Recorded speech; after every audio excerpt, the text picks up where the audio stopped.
வணக்கம் நண்பர்களே. இன்னைக்கு இந்த வீடியோவில் ஹிந்து மத புராண இதிகாசங்களின்படி மகாபாரதத்தில் சூரியபுத்திரனான கர்ணன் கிட்ட ஒரு சக்தி வாய்ந்த கவசம் அப்படிங்கிறது இருக்கும்.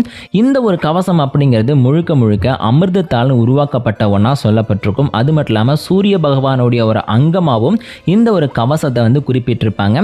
இந்த கவசம் தேவர்களுடைய தாயான அதித்தி மூலமாக தான் சூரிய பகவானுக்கு கிடைச்சிது அப்படிங்கிற விஷயத்தையுமே பார்த்துட்டிங்கன்னா மகாபாரதத்தில் சொல்லப்பட்டிருக்கும். ஸோ இப்படிப்பட்ட இந்த ஒரு கவசத்தை சிவபெருமானுடைய குறிப்பிட்ட சில ஆயுதங்களை பயன்படுத்தி முற்றிலுமாக அழிக்க முடியும் அப்படின்னு புராணங்கள் சொல்லுது. அப்படிப்பட்ட அந்த 7 ஆயுதங்களை பற்றி தான் இந்த வீடியோவில் ஒரு தெளிவான விளக்கத்தை பார்க்க போகிறோம். இந்த வீடியோ ரொம்பவே சுவாரஸ்யமாக இருக்க போகுது, அதனால் ஸ்கிப் பண்ணாமல் ஃபுல்லாக பாருங்கள். இந்த மாதிரி சுவாரஸ்யமான ஆன்மீக சம்மந்தப்பட்ட வீடியோக்களை பார்க்குறதுக்கு நம்ம சேனலை மறக்காமல் சப்ஸ்கிரைப் பண்ணிக்கோங்க. இப்போ வாங்க வீடியோக்குள்ளே போகலாம். முதல்ல இந்த வீடியோவில் நம்ம 7வது இடத்துல பார்க்க போகிற சிவபெருமானுடைய எந்த ஆயுதம் கர்ணனுடைய கவசத்தை அழிக்கிற அளவுக்கு சக்தி வாய்ந்ததாக இருக்குது அப்படின்னு பார்த்தீங்கன்னா சந்திரஹாசம் அப்படின்னு சொல்லப்படக்கூடிய ஒரு வாள். இந்த ஒரு வாள் அப்படிங்கிறது பிறை நிலாவோட வடிவத்தில் இருக்கக்கூடிய ரொம்ப சக்தி வாய்ந்த ஒரு வாளாக சொல்லப்பட்டிருக்கும். அதாவது சிவபெருமான் இந்த ஒரு வாளை எடுத்து ஒரு திசையை நோக்கி வீசினார் அப்படின்னா இதுலேருந்து வெளிப்படக்கூடிய சக்திங்கிறது அந்த திசையில் இருக்கிற எப்பேற்பட்ட ஒரு மாவீரனையும் ஒரு தேவர்களாக இருந்தால் கூட அழிச்சிரும் அப்படின்னு சொல்லப்பட்டிருக்கு. அப்படி ஒரு சக்தியை வெளிப்படுத்தக்கூடிய ஒரு ஆயுதமாக தான் இந்த ஒரு சந்திரஹாசம் சொல்லப்பட்டிருக்கும். இந்த ஆயுதத்தை பயன்படுத்தி தேவர்களையும் அழிக்க முடியும் அப்படின்னு சிவமகா புராணத்தில் தெளிவாக குறிப்பிடப்பட்டிருக்கு. அதுக்கு ஒரு எடுத்துக்காட்டு சொல்லலாம் அப்படின்னா ஜடாயு அப்படின்னு சொல்லப்படுற ரொம்ப சக்தி வாய்ந்த ஒரு அரசன், ஒரு பறவைகளின் அரசன் ஒருத்தர் இருப்பார். இந்த அரசனை தாக்கிறதுக்கு பார்த்தீங்கன்னா ராவணன் இந்த ஒரு வாளை பயன்படுத்தியிருப்பார். அது ஒரு மிகப்பெரிய கதை. சுருக்கமாக சொல்லலாம் அப்படின்னா ஒரு கட்டத்தில் ராவணன் சிவபெருமானை நோக்கி கடுமையாக தவம் புரிஞ்சு ஒரு சக்தி வாய்ந்த வாள் தன்னுடைய பாதுகாப்புக்கு தேவை அப்படின்னு கேட்குறான். அதனால் சிவபெருமானுமே ராவணனுக்காக இந்த ஒரு சந்திரஹாசம் அப்படிங்கிற வாளை கொடுக்குறாரு. இந்த வாள் ராவணன் கையில் இருக்கிற வரைக்கும் அவனுக்கு அழிவுங்கிறதே ஏற்படாது. அதே நேரத்தில் இந்த ஒரு வாளை பயன்படுத்தி எந்த ஒரு தீய காரியத்தையும் செய்யக்கூடாது, நல்ல காரியத்துக்கு மட்டும்தான் இந்த ஒரு வாள் பயன்படுத்தப்படணும்.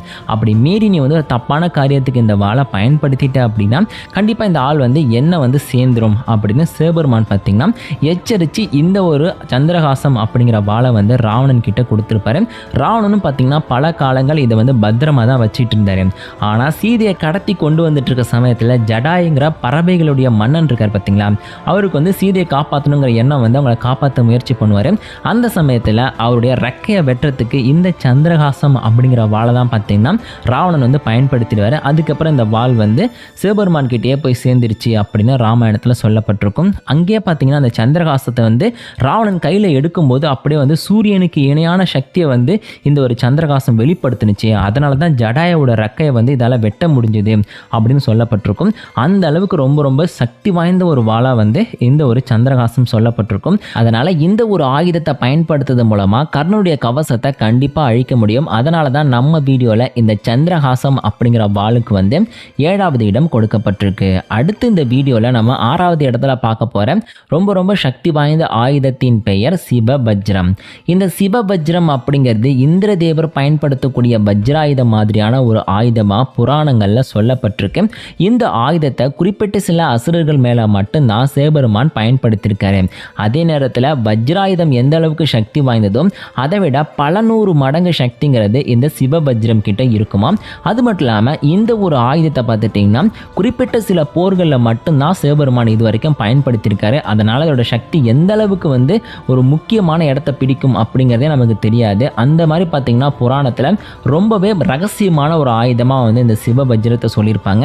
இந்த ஒரு சிவவஜ்ரத்தை ஒருத்தர் நோக்கி சிவபெருமான் வீசும்போது பார்த்தீங்கன்னா இந்திரதேவர் எப்படி இடிமின்னலை தன்னுடைய கட்டுப்பாட்டுக்குள்ள வச்சு அதை வச்சு எதிரிகளை தாக்குறாரோ அதே மாதிரி இந்த சிவவஜ்ரம் முழுக்க பார்த்துட்டிங்கன்னா இடிமின்னோட சக்தி அப்படிங்கிறது முழுசாக நிறைஞ்சிடும்.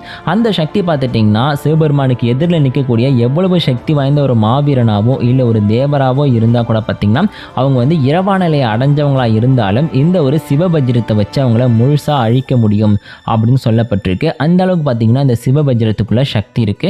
அதனால தான் நம்ம வீடியோவில் இந்த ஆயுதத்தையும் பயன்படுத்தி கர்ணனுடைய கவசத்தை அழிக்கிறதுக்கான வாய்ப்புகள் இருக்கு அப்படின்னு இந்த ஆயுதத்துக்கு 6வது இடம் கொடுத்துருக்கோம். அடுத்து இந்த வீடியோவில் நம்ம 5வது இடத்துல பார்க்க போகிற சிவபெருமானுடைய ரொம்பவே முக்கியமான சக்தி வாய்ந்த ஆயுதத்துடைய பெயர் மகேஸ்வர சக்கரம்.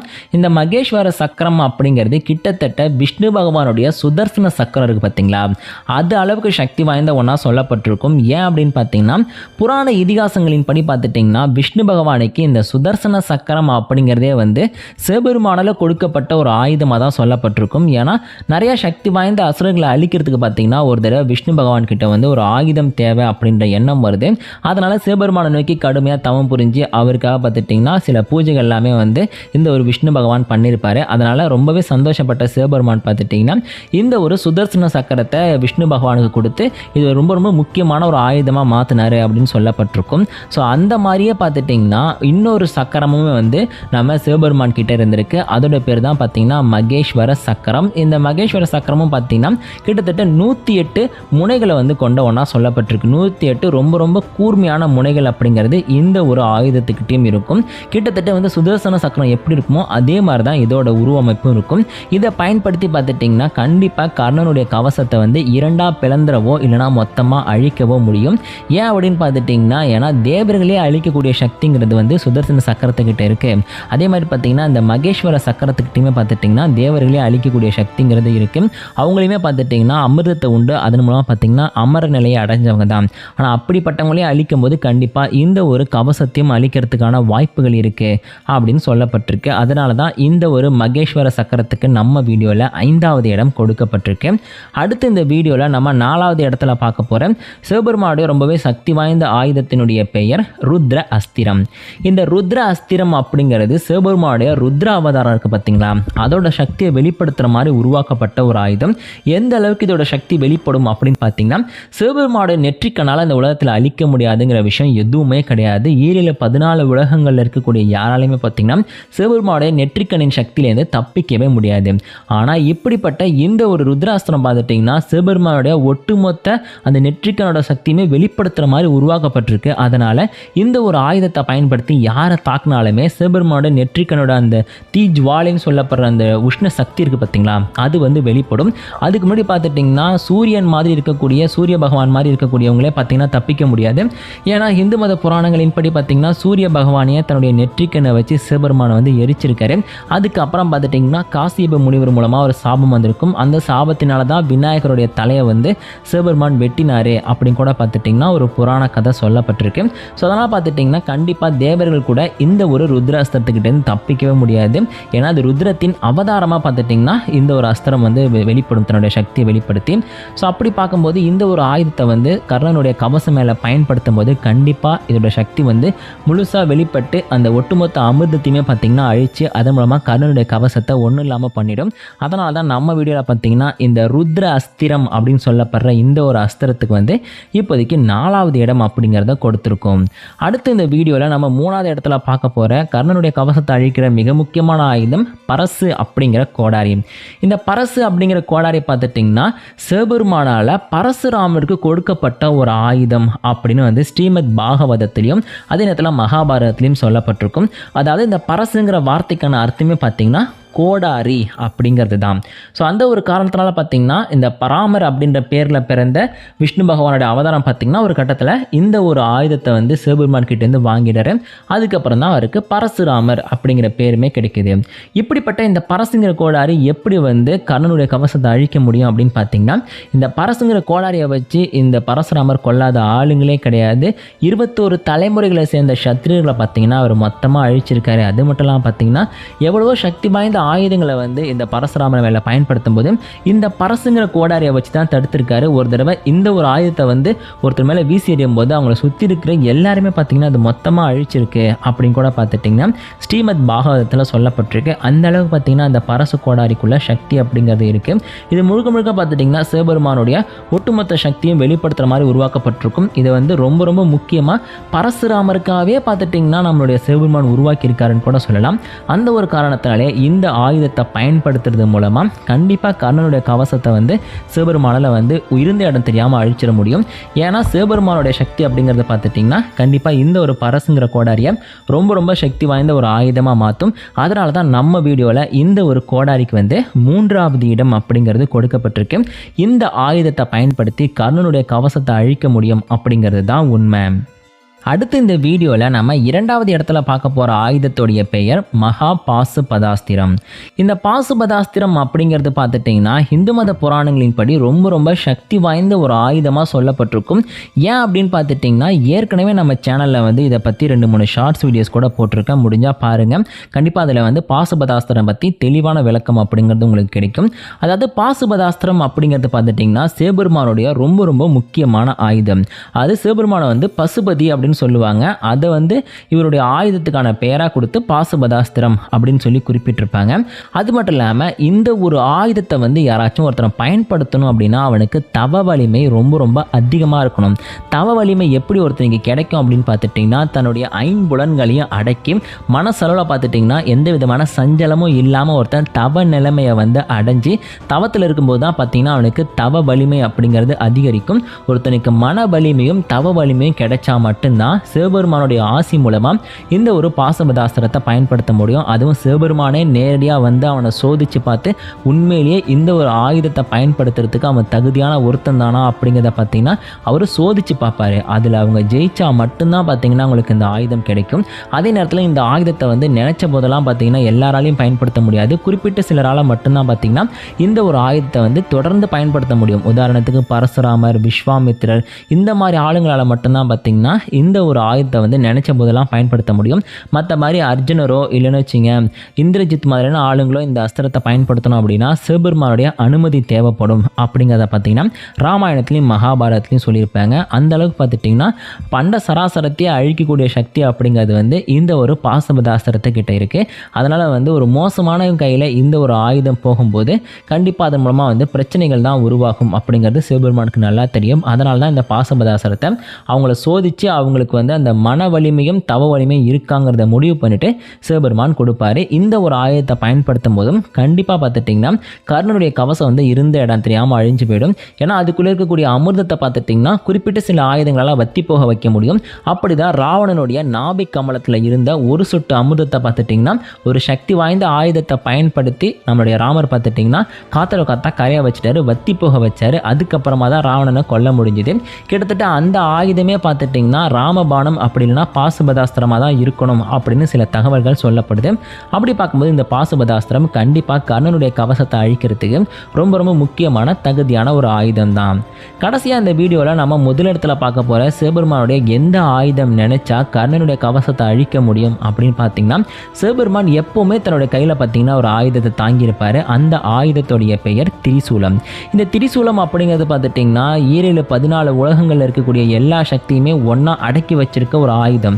ஆனால் பார்த்தீங்கன்னா இதுக்குள்ளே வந்து அகோரர்களுடைய சக்தியும் இருக்குது, அதுவும் பார்த்தீங்கன்னா தேவர்களுடைய சக்தி இருக்குது, பிரம்ம சக்தி இருக்குது, விஷ்ணு பகவானோட சக்தி இருக்குது, சக்தி தேவியோட சக்தி இருக்குது. எல்லா விதமான சக்தியும் இதுக்குள்ளே அடங்கியிருக்கு. இதை ஒரு தடவை ஒருத்தங்களை நோக்கி சிவபெருமான் வீசிட்டார்னா தடுக்கிறது ரொம்ப ரொம்ப கஷ்டமான விஷயம். சொல்லப்போனால் சிவபெருமானுடைய மகனாக இருக்கக்கூடிய விநாயகராலே பார்த்தீங்கன்னா இந்த ஒரு வேலாயத்தை சூலாயத்தை தடுத்திருக்க முடியாது. அந்தளவுக்கு பார்த்தீங்கன்னா இந்த ஒரு திரிசூலம் வந்து ரொம்ப ரொம்ப முக்கியமான ரொம்பவே சக்தி வாய்ந்த ஒரு ஆயுதமாக சொல்லப்பட்டிருக்கும். அதனால தான் சிவபெருமான் இந்த ஒரு ஆயுதத்தை எப்போவுமே தன்னுடைய கட்டுப்பாட்டுகளை கையிலேயே வச்சிருப்பாரு. இவரை தாண்டி ஒரு சில ஆளுங்களால் மட்டும்தான் இந்த ஒரு திரிசூலத்தோட சக்தியை வந்து கட்டுப்படுத்த முடியும். அப்படி வேற யாராச்சும் தெரியாமல் இந்த ஒரு திரிசூலத்தை எடுத்துட்டாங்க அப்படின்னு வச்சுங்க அவங்களால இந்த ஒரு அண்ட சராசரமே அழிஞ்சு போகிற அளவுக்கு வந்து பாதிப்புகளை ஏற்படுத்திடும். அவ்வளவு பார்த்துட்டிங்கன்னா இந்த ஒரு திரிசூலத்துக்கூட சக்தி இருக்குது. அதனால் இந்த ஒரு திரிசூலத்தை ஒரு தடவை நம்ம கர்ணனுடைய கவசத்தை நோக்கி சிவபெருமான் வீசிட்டார் அப்படின்னா அதை மொத்தமாக அழிக்க வந்து இந்த ஒரு திரிசூலம் தன்னுடைய மொட்டை சக்தியுமே பயன்படுத்தும்.